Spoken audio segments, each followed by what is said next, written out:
and welcome back to Dr. Kareen on Call.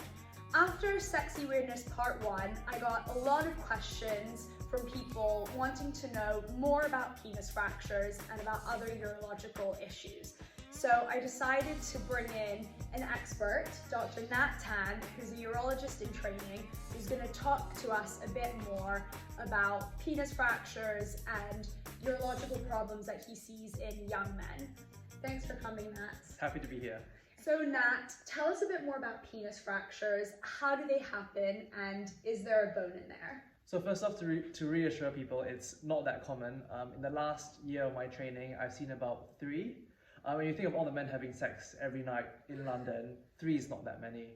So penile fractures are usually caused secondary to trauma, and trauma in this case is sexual intercourse. The 2 most offending positions are reverse cowgirl and doggy style. And things to look out for, it's quite hard to miss, it'll be really, really painful, and your penis will swell to the size of an aubergine. So come to A&E straight away if that happens. So people want to know, Matt, is there a bone in there that we fracture? So there's no bone in the penis. Human males have evolved to not have a bone in the penis because it doesn't confer any evolutionary advantage. I actually remember learning that mammals like gorillas and chimpanzees do have one because it enables them to mate for prolonged periods of time, which is advantageous in some mating strategies. Fair enough.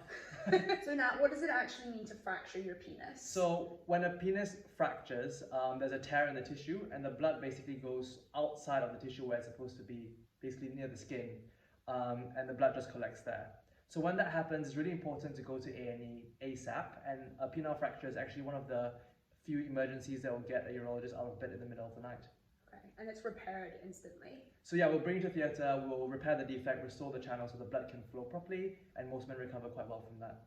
Good to hear. So now let's talk about erectile dysfunction and performance issues. What causes this in young men? So erectile dysfunction is not just a problem for all people. 26% of men under 40 do suffer from erectile dysfunction. The good thing is that many of these causes that we see in young men are reversible.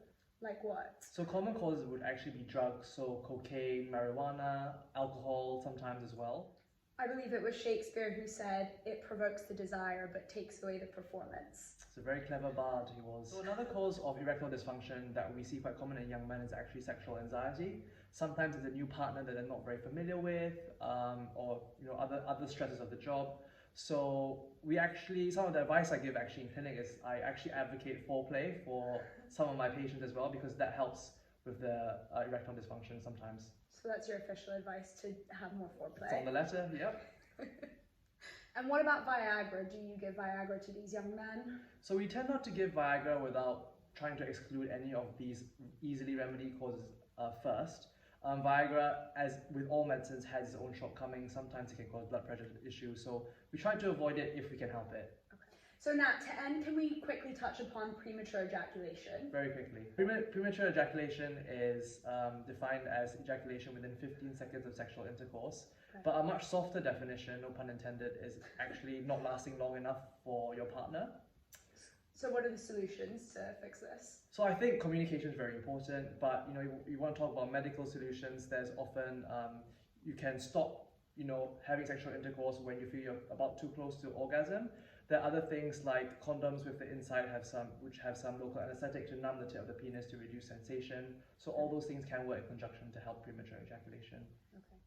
And that concludes part 2 of Sexy Weirdness. Thank you so much for coming, Nat. My pleasure. Thanks for having me. If you'd like a part 3 to Sexy Weirdness, please put a comment telling me what you'd like to be discussed, and we'll try to cover it.